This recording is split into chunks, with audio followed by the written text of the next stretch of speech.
A Political Romance. By Laurence Sterne. A Political Romance. A Political Romance. Addressed to ________________________ ESQ. Of York.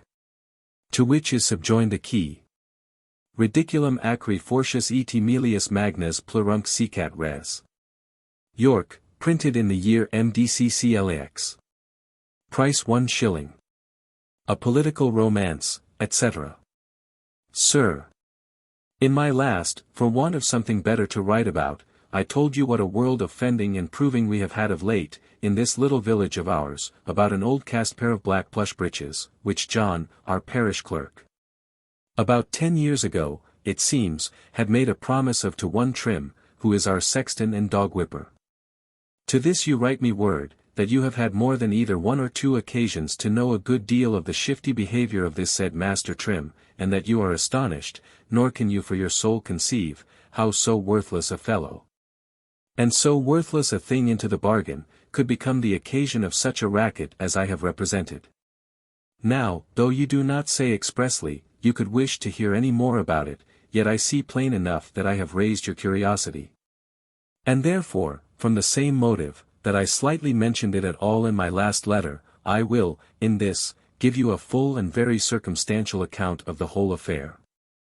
But, before I begin, I must first set you right in one very material point, in which I have misled you, as to the true cause of all this uproar amongst us, which does not take its rise, as I then told you, from the affair of the breeches.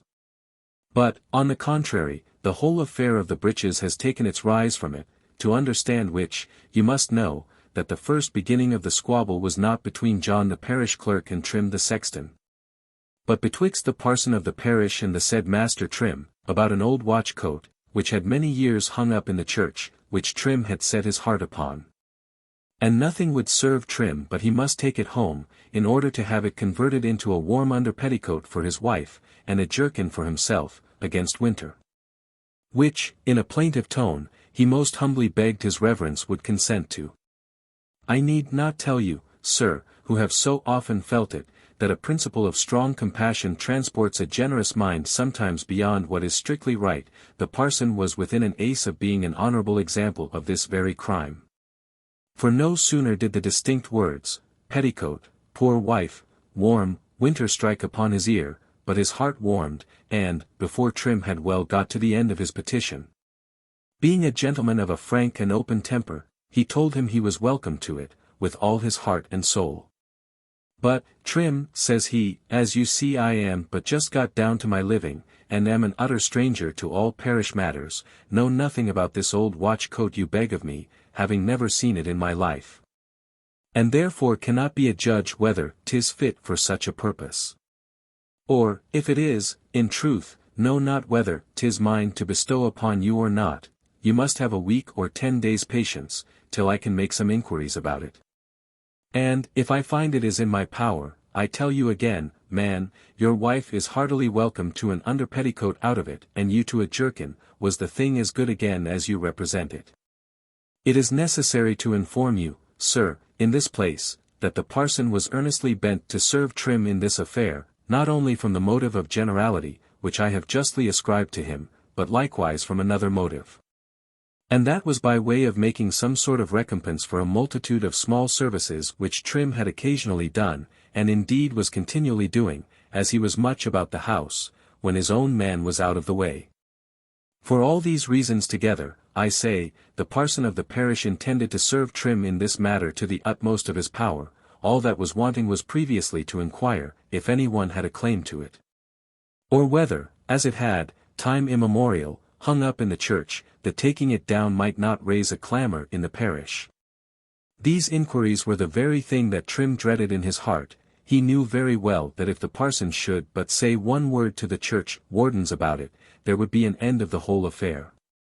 For this, and some other reasons not necessary to be told you, at present, Trim was for allowing no time in this matter, but, on the contrary, doubled his diligence and importunity at the vicarage house, plagued the whole family to death, pressed his suit morning, noon, and night, and, to shorten my story, teased the poor gentleman, who was but in an ill state of health, almost out of his life about it. You will not wonder, when I tell you, that all this hurry and precipitation, on the side of Master Trim, produced its natural effect on the side of the parson, and that was, a suspicion that all was not right at the bottom. He was one evening sitting alone in his study, weighing and turning this doubt every way in his mind. And, after an hour and a half serious deliberation upon the affair, and running over Trim's behavior throughout, he was just saying to himself, it must be so, when a sudden rap at the door put an end to his soliloquy, and, in a few minutes, to his doubts too.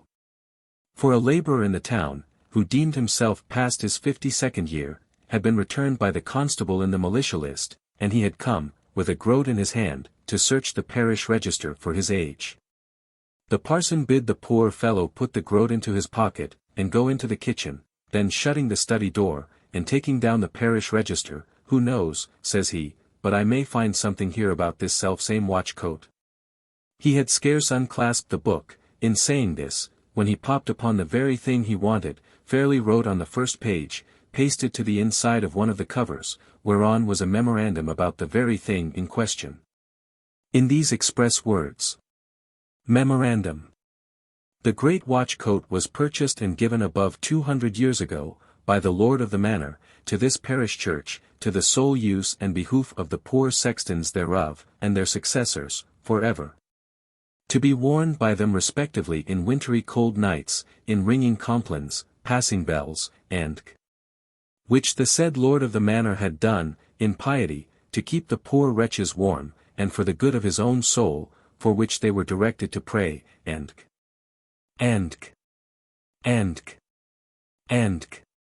just heaven, said the parson to himself, looking upwards, what an escape have I had. Give this for an underpetticoat to Trim's wife. I would not have consented to such a desecration to be primate of all England. Nay, I would not have disturbed a single button of it for half my tithes. Scarce were the words out of his mouth, when in pops Trim with the whole subject of the exclamation under both his arms. I say, under both his arms. For he had actually got it ripped and cut out ready, his own jerkin under one arm, and the petticoat under the other, in order to be carried to the tailor to be made up, and had just stepped in high spirits, to shew the parson how cleverly it had held out. There are many good similes now subsisting in the world, but which I have neither time to recollect or look for, which would give you a strong conception of the astonishment and honest indignation which this unexpected stroke of Trim's impudence impressed upon the parson's looks. Let it suffice to say, that it exceeded all fair description, as well as all power of proper resentment, except this, that Trim was ordered, in a stern voice, to lay the bundles down upon the table, to go about his business, and wait upon him. At his peril, the next morning at 11 precisely, against this hour, like a wise man, the parson had sent to desire John the parish clerk, who bore an exceeding good character as a man of truth, and who having, moreover, a pretty freehold of about 18 pounds a year in the township, was a leading man in it. And, upon the whole, was such a one of whom it might be said, that he rather did honor to his office, than that his office did honor to him. Him he sends for, with the church wardens, and one of the sides, men, a grave, knowing, old man, to be present, for as Trim had withheld the whole truth from the parson, touching the watch coat, he thought it probable he would as certainly do the same thing to others. Though this, I said, was wise, the trouble of the precaution might have been spared, because the parson's character was unblemished, and he had ever been held by the world in the estimation of a man of honor and integrity. Trim's character, on the contrary, was as well known, if not in the world, yet, at least, in all the parish, to be that of a little, dirty, pimping, pettifogging, ambidextrous fellow, who neither cared what he did or said of any, provided he could get a penny by it. This might, I say, have made any precaution needless. But you must know, as the parson had in a manner but just got down to his living, he dreaded the consequences of the least ill impression on his first entrance amongst his parishioners, which would have disabled him from doing them the good he wished. So that, out of regard to his flock, more than the necessary care due to himself, he was resolved not to lie at the mercy of what resentment might vent, or malice lend an ear to. Accordingly the whole matter was rehearsed from first to last by the parson, in the manner I've told you, in the hearing of John the parish clerk, and in the presence of Trim. Trim had little to say for himself, except that the parson had absolutely promised to befriend him and his wife in the affair, to the utmost of his power, that the watch-coat was certainly in his power, and that he might give it him if he pleased. To this, the parson's reply was short, but strong, that nothing was in his power to do, but what he could do honestly, that in giving the coat to him and his wife, he should do a manifest wrong to the next sexton. The great watch-coat being the most comfortable part of the place, that he should, moreover, injure the right of his own successor, who would be just so much a worse patron, as the worth of the coat amounted to. And, in a word, he declared, that his whole intent in promising that coat, was charity to Trim, but wrong to no man. That was a reserve, he said, made in all cases of this kind, and he declared solemnly, in verbo sacerdotis, that this was his meaning, and was so understood by Trim himself. With the weight of this truth, and the great good sense and strong reason which accompanied all the parson said upon the subject, poor Trim was driven to his last shift, and begged he might be suffered to plead his right and title to the watch-coat, if not by promise, at least by services.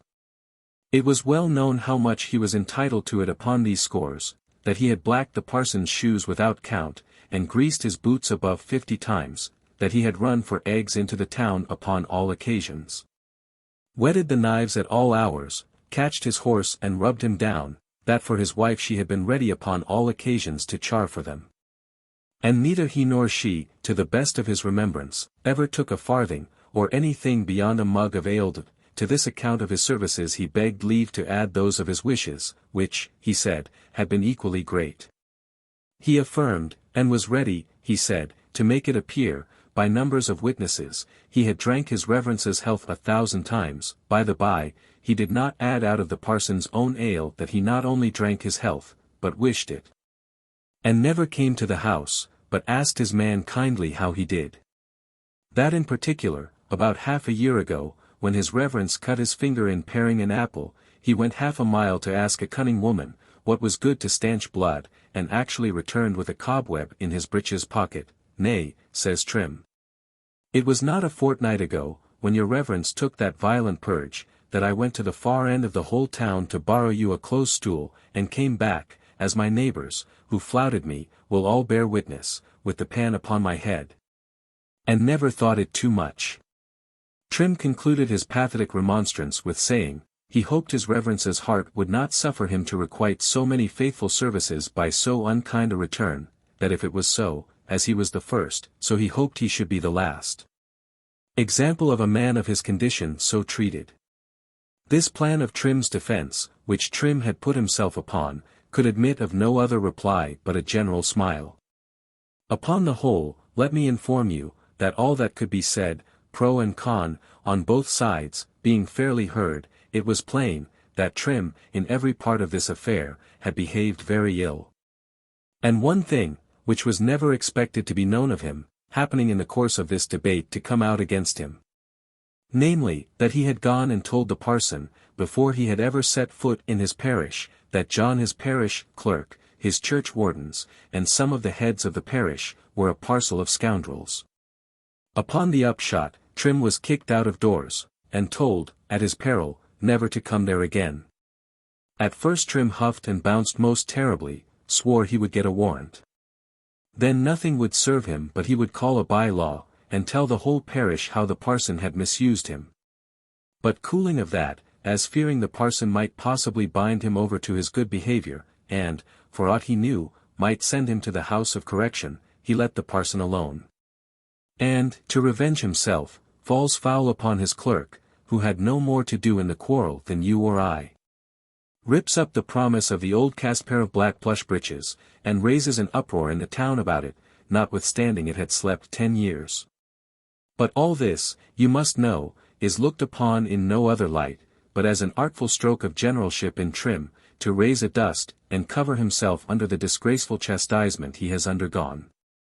If your curiosity is not yet satisfied, I will now proceed to relate the battle of the breeches, in the same exact manner I have done that of the watchcoat.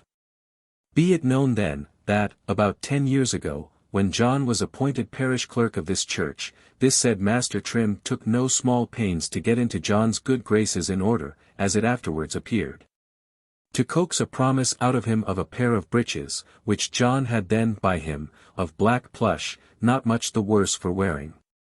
Trim only begging for God's sake to have them bestowed upon him when John should think fit to cast them.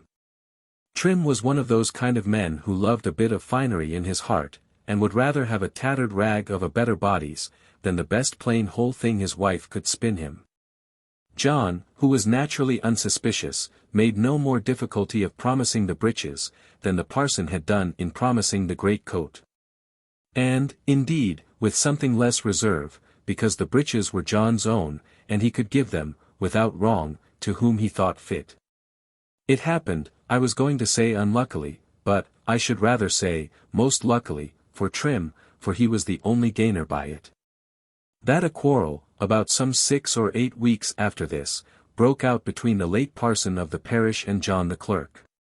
Somebody, and it was thought to be nobody but Trim, had put it into the parson's head, that John's desk in the church was, at the least, 4 inches higher than it should be, that the thing gave offence, and was indecorous, inasmuch as it approached too near upon a level with the parson's desk itself.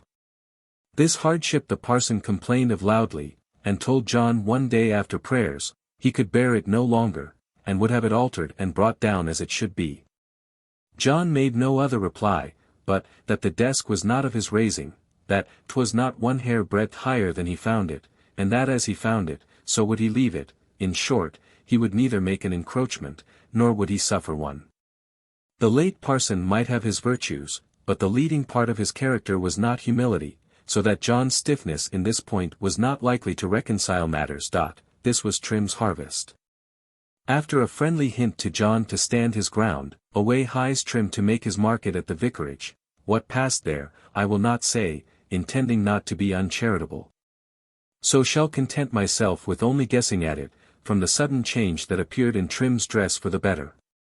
For he had left his old ragged coat, hat and wig, in the stable, and was come forth strutting across the churchyard, white-clad in a good creditable cast coat, large hat and wig, which the parson had just given him. Ho! Ho! Hollo! John! Cries Trim, in an insolent bravo, as loud as ever he could bawl, see here, my lad. How fine I am. The more shame for you, answered John, seriously. Do you think, Trim, says he, such finery, gained by such services, becomes you, or can wear well? Fie upon it, Trim, I could not have expected this from you, considering what friendship you pretended, and how kind I have ever been to you, how many shillings and sixpences I have generously lent you in your distresses. Nay, it was but t'other day that I promised you these black plush breeches I have on. Rot your breeches, quoth Trim. For Trim's brain was half turned with his new finery. Rot your breeches, says he, I would not take them up, were they laid at my door. Give M, and B D to you, to whom you like. I would have you to know I can have a better pair at the parson's any day in the week. John told him plainly, as his word had once passed him, he had a spirit above taking advantage of his insolence, in giving them away to another, but, to tell him his mind freely, he thought he had got so many favors of that kind, and was so likely to get many more for the same services, of the parson, that he had better give up the breeches, with good nature, to some one who would be more thankful for them. Here John mentioned Mark Slender, who, it seems, the day before, had asked John for M, not knowing they were under promise to Trim. Come, Trim, says he, let poor Mark have M, you know he has not a pair to his. Besides, you see he is just of my size, and they will fit him to at, whereas, if I give M to you, look ye, they are not worth much. And, besides, you could not get your backside into them, if you had them, without tearing them all to pieces. Every tittle of this was most undoubtedly true. For Trim, you must know, by foul feeding, and playing the good fellow at the parson's, was grown somewhat gross about the lower parts, if not higher, so that, as all John said upon the occasion was fact, Trim, with much ado. And after 100 hums and ha's, at last, out of mere compassion to Mark, signs, seals, and delivers up all right, interest, and pretensions whatsoever, in and to the said breeches. Thereby binding his heirs, executors, administrators, and assigns, never more to call the said claim in question. All this renunciation was set forth in an ample manner, to be in pure pity to Mark's nakedness.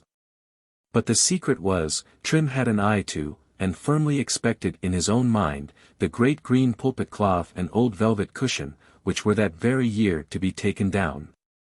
Which, by the by, could he have wheedled John a second time out of them, as he hoped, he had made up the loss of his breeches sevenfold.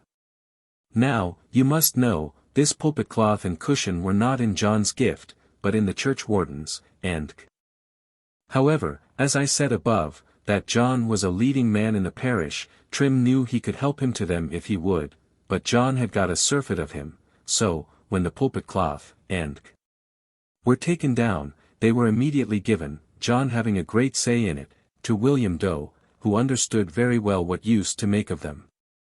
As for the old breeches, poor Mark Slender lived to wear them but a short time, and they got into the possession of Laurie Slim, an unlucky wight, by whom they are still worn. In truth, as you will guess, they are very thin by this time, but Laurie has a light heart. And what recommends them to him, is this, that, as, thin as they are, he knows that Trim, let him say what he will to the contrary, still envies the possessor of them, and, with all his pride, would be very glad to wear them after him. Upon this footing have these affairs slept quietly for near 10 years, and would have slept for ever, but for the unlucky kicking bout. Which, as I said, has ripped this squabble up afresh, so that it was no longer ago than last week, that Trim met and insulted John in the public town way, before 100 people. Taxed him with the promise of the old cast pair of black breeches, notwithstanding Trim's solemn renunciation, twigged him with the pulpit cloth and velvet cushion, as good as told him, he was ignorant of the common duties of his clerkship. Adding, very insolently, that he knew not so much as to give out a common psalm in tune. John contented himself with giving a plain answer to every article that Trim had laid to his charge, and appealed to his neighbors who remembered the whole affair. And as he knew there was never anything to be got in wrestling with a chimney sweeper, he was going to take leave of Trim forever. But, hold, the mob by this time had got round them, and their high mightinesses insisted upon having Trim tried upon the spot. Trim was accordingly tried. And, after a full hearing, was convicted a second time, and handled more roughly by one or more of them, than even at the parson's. Trim, says one, are you not ashamed of yourself, to make all this rout and disturbance in the town, and set neighbors together by the ears, about an old worn-out pair of cast breeches, not worth half a crown? Is there a cast coat, or a place in the whole town, that will bring you in a shilling, but what you have snapped up, like a greedy hound as you are? In the first place, are you not sexton and dog whipper, worth £3 a year? Then you begged the churchwardens to let your wife have the washing and darning of the surplice and church linen, which brings you in 13 shillings and 4 pence. Then you have 6 shillings and 8 pence for oiling and winding up the clock, both paid you at Easter. The pinder's place, which is worth 40 shillings a year, you have got that too. You are the bailiff, which the late parson got you, which brings you in 40 shillings more. Besides all this, you have £6 a year, paid you quarterly for being mole-catcher to the parish. I, says the luckless wight above mentioned, who was standing close to him with his plush breeches on, you are not only mole-catcher, Trim, but you catch stray conies too in the dark. And you pretend a license for it, which, I trow, will be looked into at the next quarter sessions. I maintain it, I have a license, says Trim, blushing as red as scarlet, I have a license, and as I farm a warren in the next parish, I will catch conies every hour of the night. You catch conies, cries a toothless old woman, who was just passing by. This set the mob a-laughing, and sent every man home in perfect good humor, except Trim, who waddled very slowly off with that kind of inflexible gravity only to be equalled by one animal in the whole creation, and surpassed by none, I am Sir. Yours, Andk. Finis. Postscript. I have broke open my letter to inform you, that I missed the opportunity of sending it by the messenger, who I expected would have called upon me in his return through this village to York, so it has laid a week or 10 days by me. I am not sorry for the disappointment, because something has since happened, in continuation of this affair, which I am thereby enabled to transmit to you, all under one trouble. When I finished the above account, I thought, as did every soul in the parish, Trim had met with so thorough a rebuff from John the parish clerk and the town's folks, who all took against him, that Trim would be glad to be quiet and let the matter rest. But, it seems, it is not half an hour ago since Trim sallied forth again. And, having borrowed a Sogelder's horn, with hard blowing he got the whole town round him, and endeavoured to raise a disturbance, and fight the whole battle over again, that he had been used in the last fray worse than a dog. Not by John the parish clerk, for I showed not, quoth Trim, have valued him a rush single hands, but all the town sided with him, and 12 men in buckram set upon me all at once, and kept me in play at sword's point for 3 hours together. Besides, quoth Trim, there were 2 misbegotten knaves in Kendal Green, who lay all the while in ambush in John's own house, and they all 16 came upon my back, and let drive at me together. A plague, says Trim, of all cowards.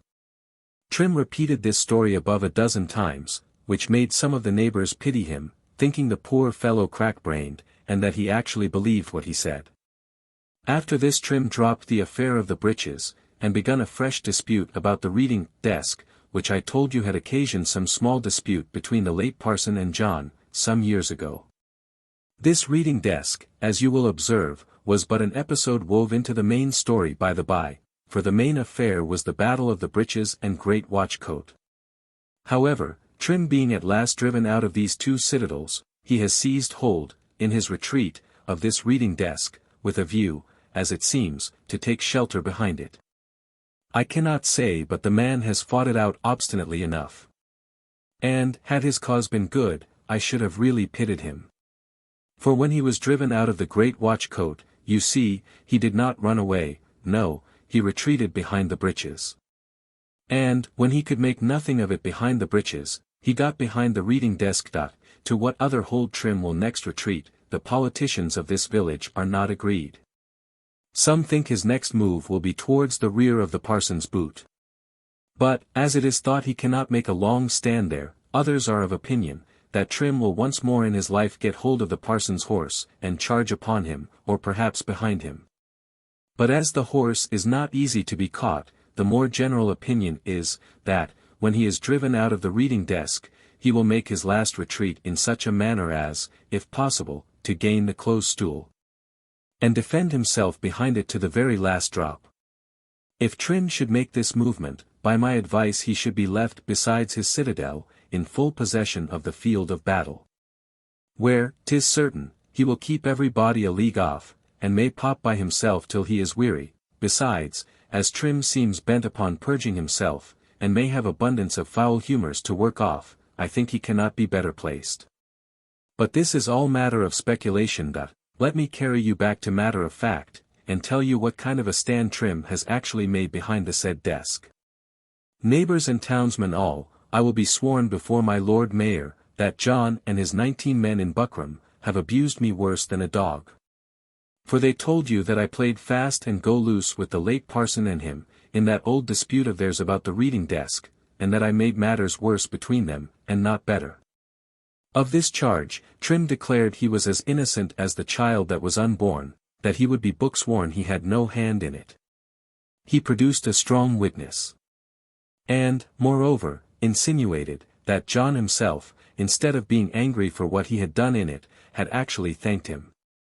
I, Trim, says the white in the plush breeches, but that was, Trim, the day before John found thee out. Besides, Trim, there is nothing in that, for, the very year that thou wast made town's pinder, thou knowest well, that I both thanked thee myself. And, moreover, gave thee a good warm supper for turning John Lunn's cows and horses out of my hard corn clothes. Which if thou hadst not done, as thou toldst me, I should have lost my whole crop, whereas, John Lund and Thomas Pat, who are both here to testify, and will take their oaths on't, that thou thyself wast the very man who set the gate open. And, after all, it was not the Trim, 'twas the blacksmith's poor lad who turned them out, so that a man may be thanked and rewarded too for a good turn which he never did, nor ever did intend. Trim could not sustain this unexpected stroke. So Trim marched off the field, without colours flying, or his horn sounding, or any other ensigns of honour whatever. Whether after this Trim intends to rally a second time, or whether Trim may not take it into his head to claim the victory, no one but Trim himself can inform you. However, the general opinion, upon the whole, is this, that in 3 several pitched battles, Trim has been so trimmed, as never disastrous hero was trimmed before him. The key. This romance was, by some mischance or other, dropped in the Minster Yard, York, and picked up by a member of a small political club in that city, where it was carried, and publicly read to the members the last club night.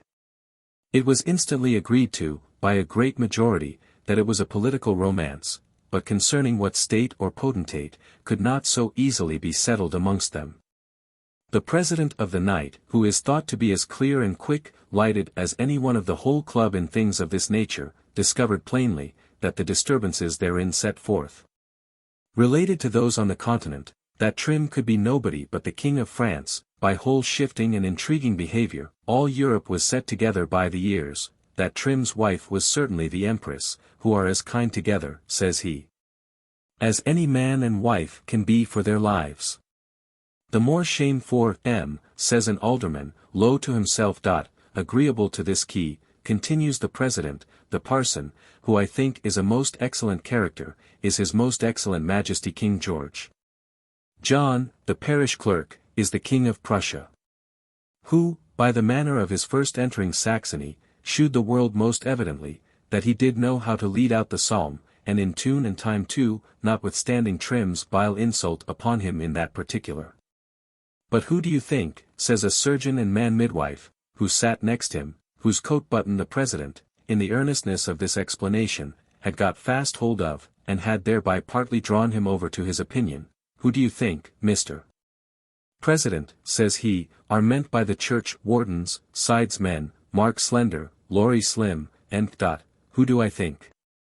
Says he, why, sir, as I take the thing, the church wardens and sides men are the electors and the other princes who form the Germanic body. And as for the other subordinate characters of Mark Slim, the unlucky wight in the plush breeches, the parson's man who was so often out of the way, and these, to be sure, are the several marshals and generals who fought, or should have fought, under them the last campaign. The men in buckram, continued the president, are the Grafs of the King of Prussia's army, who are as stiff a body of men as are in the world, and Trim's saying they were 12, and then 19, is a wipe for the Brussels gazetteer, who, to my knowledge, was never 2 weeks in the same story, about that or anything else. As for the rest of the romance, continued the president, it sufficiently explains itself. The old cast pair of black plush breeches must be Saxony, which the elector, you see, has left of wearing, and as for the great watch coat, which, you know, covers all, it signifies all Europe, comprehending, at least, so many of its different states and dominions, as we have any concern with in the present war. I protest, says a gentleman who sat next but one to the president, and who, it seems, was the parson of the parish, a member not only of the political, but also of a musical club in the next street. I protest, says he, if this explanation is right, which I think it is, that the whole makes a very fine symbol. You have always some musical instrument or other in your head, I think, says the alderman. Musical instrument, replies the parson, in astonishment, Mr. Alderman, I mean an allegory. And I think the greedy disposition of Trim and his wife, in ripping the great watch coat to pieces, in order to convert it into a petticoat for the one, and a jerkin for the other, is one of the most beautiful of the kind I ever met with. And will shew all the world what have been the true views and intentions of the houses of Bourbon and Austria in this abominable coalition. I might have called it whoredom, nay, says the alderman, 'tis downright adultery dom, or nothing. This hypothesis of the president's explained everything in the romance extremely well, and, withal, was delivered with so much readiness and air of certainty, as begot an opinion in 2/3 of the club, that Mr. President was actually the author of the romance himself, but a gentleman who sat on the opposite side of the table, who had come piping hot from reading the history of King William's and Queen Anne's wars, and who was thought, at the bottom, to envy the president the honor both of the romance and explanation too, gave an entire new turn to it all. He acquainted the club, that Mr. President was altogether wrong in every supposition he had made, except that one, where the great watch coat was said by him to represent Europe, or at least a great part of it. So far he acknowledged he was pretty right. But that he had not gone far enough backwards into our history to come at the truth. He then acquainted them, that the dividing the great watch coat did, and could, allude to nothing else in the world but the partition treaty. Which, by the by, he told them, was the most unhappy and scandalous transaction in all King William's life. It was that false step, and that only, says he, rising from his chair, and striking his hand upon the table with great violence. It was that false step, says he, knitting his brows and throwing his pipe down upon the ground, that has laid the foundation of all the disturbances and sorrows we feel and lament at this very hour. And as for Trim's giving up the breeches, look ye, it is almost word for word copied from the French king and Dauphin's renunciation of Spain and the West Indies. Which all the world knew, as was the very case of the breeches, were renounced by them on purpose to be reclaimed when time should serve. This explanation had too much ingenuity in it to be altogether slighted, and, in truth, the worst fault it had, seemed to be the prodigious heat of it. Which, as an apothecary, who sat next the fire, observed, in a very low whisper to his next neighbor, was so much incorporated into every particle of it, that it was impossible, under such fermentation, it should work its defined effect. This, however, no way intimidated a little valiant gentleman, though he sat the very next man, from giving an opinion as diametrically opposite as east is from west. This gentleman, who was by much the best geographer in the whole club, and, moreover, second cousin to an engineer, was positive the breeches meant Gibraltar. For, if you remember, gentlemen, says he, though possibly you don't, the ethnography and plan of that town and fortress, it exactly resembles a pair of trunk hose, the two promontories forming the two slops, and now we all know, continued he, that King George I made a promise of that important pass to the King of Spain, so that the whole drift of the romance, according to my sense of things, is merely to vindicate the King and the Parliament in that transaction, which made so much noise in the world. A wholesale tailor, who from the beginning had resolved not to speak at all in the debate, was at last drawn into it, by something very unexpected in the last person's argument. He told the company, frankly, he did not understand what ethnography meant, but as for the shape of a pair of breeches, as he had had the advantage of cutting out so many hundred pairs in his lifetime, he hoped he might be allowed to know as much of the matter as another man. Now, to my mind, says he, there is nothing in all the terraqueous globe, a map of which, it seems, hung up in his workshop, so like a pair of breeches unmade up, as the island of Sicily, nor is there anything, if you go to that, quoth an honest shoemaker, who had the honor to be a member of the club, so much like a jack-boot, to my fancy, as the kingdom of Italy. What the Duce has either Italy or Sicily to do in the affair? Cries the president, who, by this time, began to tremble for his hypothesis. What have they to do? Why, answered the partition treaty gentleman, with great spirit and joy sparkling in his eyes, they have just so much, sir, to do in the debate as to overthrow your suppositions, and to establish the certainty of mine beyond the possibility of a doubt, for, says he, with an air of sovereign triumph over the president's politics, by the partition treaty, sir, both Naples and Sicily were the very kingdoms made to devolve upon the Dauphin. And Trim's greasing the parson's boots, is a devilish satirical stroke. For it exposes the corruption, and bribery made use of at that juncture, in bringing over the several states and princes of Italy to use their interests at Rome, to stop the Pope from giving the investitures of those kingdoms to anybody else. The Pope has not the investiture of Sicily, cries another gentleman. I care not, says he, for that. Almost every one apprehended the debate to be now ended, and that no one member would venture any new conjecture upon the romance, after so many clear and decisive interpretations had been given. But, hold, close to the fire, and opposite to where the apothecary sat, there sat also a gentleman of the law, who, from the beginning to the end of the hearing of this case, seemed no way satisfied in his conscience with any one proceeding in it. This gentleman had not yet opened his mouth, but had waited patiently till they had all gone through their several evidences on the other side, reserving himself, like an expert practitioner, for the last word in the debate. When the partition treaty gentleman had finished what he had to say, he got up, and, advancing towards the table, told them, that the error they had all gone upon thus far, in making out the several facts in the romance, was in looking too high. Which, with great candor, he said, was a very natural thing, and very excusable withal, in such a political club as theirs. For instance, continues he, you have been searching the registers, and looking into the deeds of kings and emperors. As if nobody had any deeds to shew or compare the romance to but themselves. This, continued the attorney, is just as much out of the way of good practice, as if I should carry a thing slapdash into the House of Lords, which was under 40 shillings. And might be decided in the next county court for 6 shillings and 8 pence. He then took the romance in his left hand, and pointing with the forefinger of his right towards the second page, he humbly begged leave to observe, and, to do him justice, he did it in somewhat of a forensic air, that the parson, John, and sexton, shewed incontestably the thing to be tripartite. Now, if you will take notice, gentlemen, says he, these several persons, who are parties to this instrument, are merely ecclesiastical, that the reading desk, pulpit, cloth, and velvet cushion, are tripartite too. And are, by intendment of law, goods and chattels merely of an ecclesiastic nature, belonging and appertaining only unto them, and to them only. So that it appears very plain to me, that the romance, neither directly nor indirectly, goes upon temporal, but altogether upon church matters.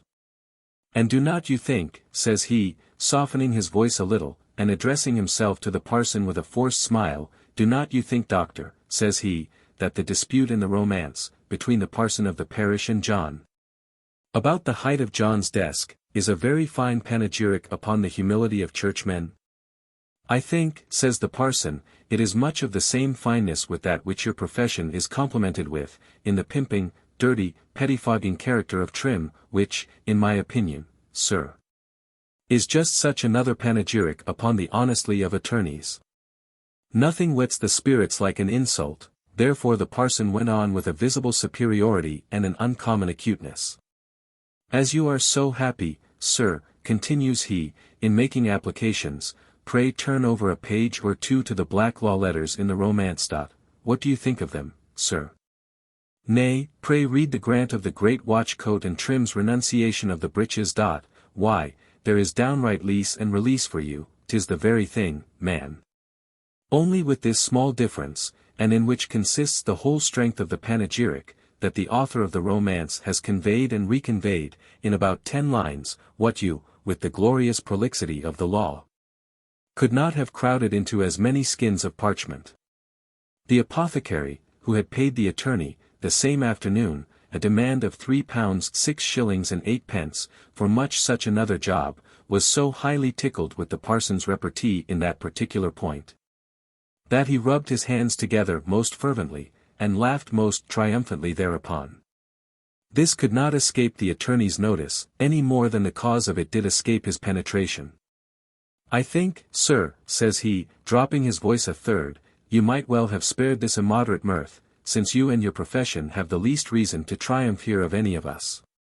I beg, quoth he, that you would reflect a moment upon the cobweb which Trim went so far for, and brought back with an air of so much importance, in his breeches pocket, to lay upon the parson's cut finger. This said cobweb, sir, is a fine, spun satire, upon the flimsy nature of one half of the shop medicines, with which you make a property of the sick, the ignorant, and the unsuspecting. And as for the moral of the close-stool pan, sir, 'tis too plain, does not 9 parts in 10 of the whole practice, and of all you vend under its colours, pass into and concenter in that one nasty utensil? And let me tell you, sir, says he, raising his voice, had not your unseasonable mirth blinded you, you might have seen that Trim's carrying the close-stool pan upon his head the whole length of the town, without blushing, is a pointed raillery. And one of the sharpest sarcasms, sir, that ever was thrown out upon you. For it unveils the solemn impudence of the whole profession, who, I see, are ashamed of nothing which brings in money. There were 2 apothecaries in the club, besides the surgeon mentioned before, with a chemist and an undertaker, who all felt themselves equally hurt and aggrieved by this discourteous retort, and they were all 5 rising up together from their chairs, with full intent of heart, as it was thought, to return the reproof valiant thereupon. But the president, fearing it would end in a general engagement, he instantly called out, to order. And gave notice, that if there was any member in the club, who had not yet spoke, and yet did desire to speak upon the main subject of the debate, that he should immediately be heard. This was a happy invitation for a stammering member, who, it seems, had but a weak voice at the best, and having often attempted to speak in the debate, but to no purpose, had sat down in utter despair of an opportunity. This member, you must know, had got a sad crush upon his hip, in the late election, which gave him intolerable anguish. So that, in short, he could think of nothing else, for which cause, and others, he was strongly of opinion, that the whole romance was a just gird at the late York election. And I think, says he, that the promise of the breeches broke, may well and truly signify somebody's else promise, which was broke, and occasioned to much disturbance amongst us. Thus every man turned the story to what was swimming uppermost in his own brain. So that, before all was over, there were full as many satires spun out of it, and as great a variety of personages, opinions, transactions, and truths, found to lay hid under the dark veil of its allegory, as ever were discovered in the thrice-renowned history of the acts of Gargantua and Pantagruel. At the close of all, and just before the club was going to break up, Mr. President rose from his chair, and begged leave to make the 2 following motions, which were instantly agreed to, without any division. First gentleman, says he, as Trim's character in the romance, of a shuffling intriguing fellow, whoever it was drawn for, is, in truth, as like the French king as it can stare, I move, that the romance be forthwith printed, for, continues he, if we can but once turn the laugh against him, and make him ashamed of what he has done, it may be a great means, with the blessing of God upon our fleets and armies, to save the liberties of Europe. In the second place, I move, that Mr. Attorney, our worthy member, be desired to take minutes, upon the spot, of every conjecture which has been made upon the romance, by the several members who have spoke. Which, I think, says he, will answer 2 good ends. First, it will establish the political knowledge of our club for ever, and place it in a respectable light to all the world. In the next place, it will furnish what will be wanted. That is, a key to the romance. In troth you might have said a whole bunch of keys, quoth a whitesmith, who was the only member in the club who had not said something in the debate, but let me tell you, Mr. President, says he, that the right key, if it could but be found, would be worth the whole bunch put together. To Esq. of York. Sir, you write me word that the letter I wrote to you, and now styled the political romance is printing.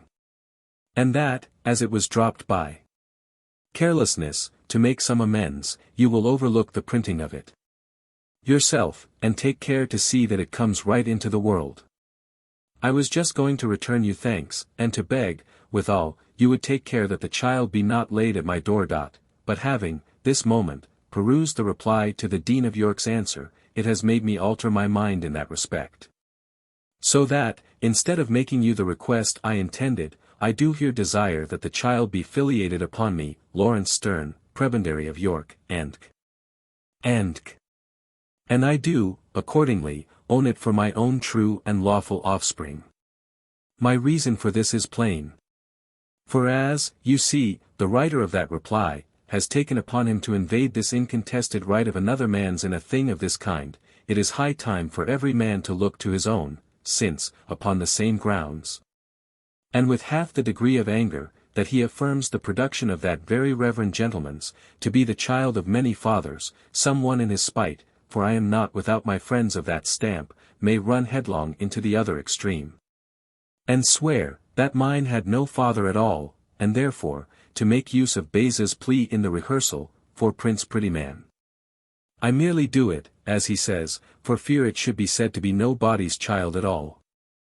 I have only to add two things: first, that, at your peril, you do not presume to alter or transpose one word, nor rectify one false spelling, nor so much as add or diminish one comma or tittle, in or to my romance, for if you do, in case any of the descendants of Curll should think fit to invade my copyright, and print it over again in my teeth, I may not be able, in a court of justice, to swear strictly to my own child, after you had so large a share in the begetting it. In the next place, I do not approve of your quaint conceit at the foot of the title page of my romance. It would only set people on finding a page or two before I give them leave. And besides, all attempts either at wit or humor, in that place, are a forestalling of what slender entertainment of those kinds are prepared within, therefore I would have it stand thus. York, printed in the year 1759. Price 1 shilling. I know you will tell me, that it is set too high, and as a proof, you will say, that this last reply to the Dean's answer does consist of near as many pages as mine, and yet is all sold for 6d. But mine, my dear friend, is quite a different story. It is a web wrought out of my own brain, of twice the fineness of this which he has spun out of his. And besides, I maintain it is of a more curious pattern, and could not be afforded at the price that his is sold at, by any honest workman in Great Britain. Moreover, sir, you do not consider, that the writer is interested in his story, and that it is his business to set it a-going at any price, and indeed, from the information of persons conversant in paper and print, I have very good reason to believe, if he should sell every pamphlet of them, he would inevitably be a great loser by it. This I believe verily, and am, dear sir, your obliged friend and humble servant, Laurence Sterne. Sutton-on-the-Forest, Jan. 20, 1759. To Dr. Topham. Sir, though the reply to the Dean of York is not declared, in the title page, or elsewhere, to be wrote by you, yet I take that point for granted. And therefore beg leave, in this public manner, to write to you in behalf of myself, with intent to set you right in 2 points where I stand concerned in this affair, and which I find you have misapprehended, and consequently, as I hope, misrepresented. The first is, in respect of some words, made use of in the instrument, signed by Dr. Herring, Mr. Birdmore and myself. Namely, to the best of our remembrance and belief, which words you have caught hold of, as implying some abatement of our certainty as to the facts therein attested. Whether it was so with the other 2 gentlemen who signed that attestation with me, it is not for me to say. They are able to answer for themselves, and I desire to do so for myself. And therefore I declare to you, and to all mankind, that the words in the first paragraph, to the best of our remembrance and belief, implied no doubt remaining upon my mind, nor any distrust whatever of my memory, from the distance of time. Nor, in short, was it my intention to attest the several facts therein, as matters of belief, but as matters of as much certainty as a man was capable of having, or giving evidence to. In consequence of this explanation of myself, I do declare myself ready to attest the same instrument over again, striking out the words, to the best of our remembrance and belief, which I see, have raised this exception to it. Whether I was mistaken or no, I leave to better judges, but I understood those words were a very common preamble to attestations of things, to which we bore the clearest evidence. However, Dr. Topham, as you have claimed just such another indulgence yourself, in the case of begging the Dean's authority to say, what, as you affirm, you had sufficient authority to say without, as a modest and gentlemanlike way of affirmation. I wish you had spared either the one or the other of your remarks upon these two passages. Veniam petimus, demusque vicissim. There is another observation relating to this instrument, which I perceive has escaped your notice. Which I take the liberty to point out to you, namely, that the words, to the best of our remembrance and belief, if they imply any abatement of certainty, seem only confined to that paragraph. And to what is immediately attested after them in it, for in the second paragraph, wherein the main points are minutely attested, and upon which the whole dispute and main charge against the dean turns. It is introduced thus. We do particularly remember, that as soon as dinner was over, and in the second place you affirm, that it is not paid, that Mr. Sterne could affirm he had heard you charge the dean with a promise, in its own nature so very extraordinary, as of the commissaryship of the dean and chapter. To this I answer, that my true intent in subscribing that very instrument, and I suppose of others, was to attest this very thing. And I have just now read that part of the instrument over, and cannot, for my life, affirm it either more directly or expressly, than in the words as they there stand, therefore please to let me transcribe them. But being pressed by Mr. Sterne with an undeniable proof, that he, Dr. Topham, did propagate the said story, viz., of a promise from the dean to Dr. Topham of the dean and chapter's commissaryship, Dr. Topham did at last acknowledge it. Adding, as his reason or excuse for so doing, that he apprehended, or words to that effect, he had a promise under the dean's own hand, of the dean and chapter's commissaryship. This I have attested, and what weight the sanction of an oath will add to it, I am willing and ready to give. As for Mr. Ricard's feeble attestation, brought to shake the credit of this firm and solemn one, I have nothing to say to it, as it is only an attestation of Mr. Ricard's conjectures upon the subject. But this I can say, that I had the honour to be at the deanery with the learned counsel, when Mr. Ricard underwent that most formidable examination you speak of, and I solemnly affirm, that he then said, he knew nothing at all about the matter, one way or the other.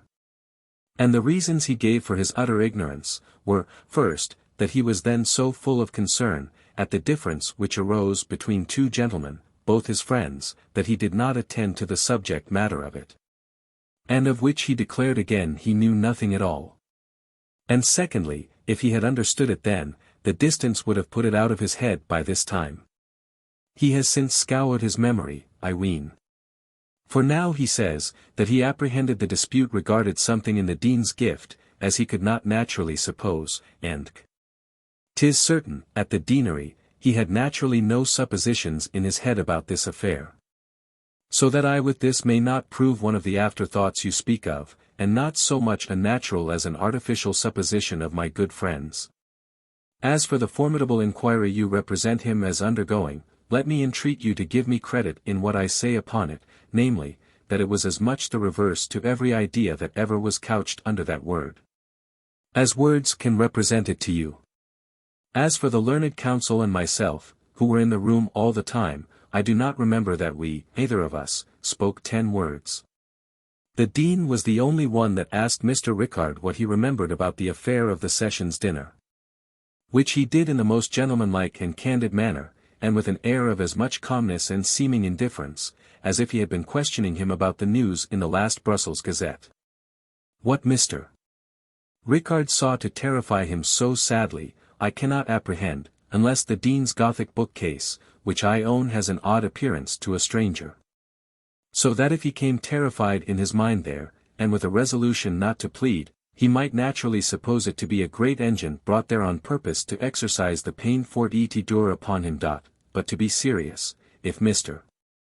Ricard told you, that this inquiry was most formidable, he was much to blame, and if you have said it, without his express information, then you are much to blame. This is all, I think, in your reply, which concerns me to answer. As for the many coarse and unchristian insinuations scattered throughout your reply, as it is my duty to beg God to forgive you, so I do from my heart, believe me, Dr.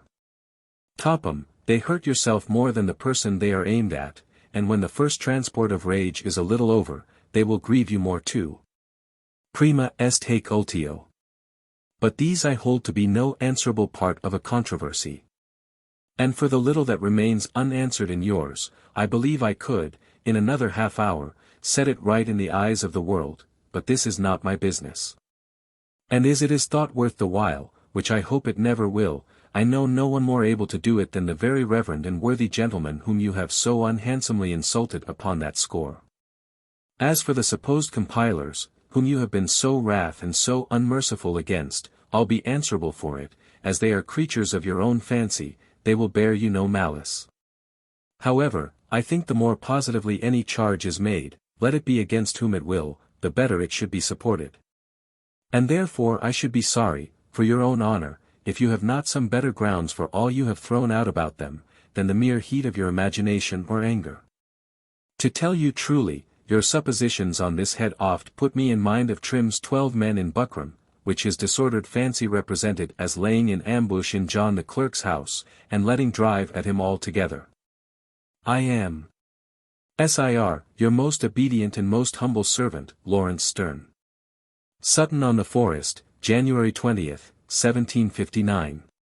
P.S. I beg pardon for clapping this upon the back of the romance, which is done out of no disrespect to you. But the vehicle stood ready at the door, and as I was to pay the whole fare, and there was room enough behind it, it was the cheapest and readiest conveyance I could think of. Finis. How do you find this book? Any thoughts about the book or the author? Any suggestion for improvement? Please take a moment to share your thoughts in a comment. If you like it, share it with your friends who might enjoy it as well. Subscribe to keep in touch. Visit CompleteAudiobooks.com for more quality content.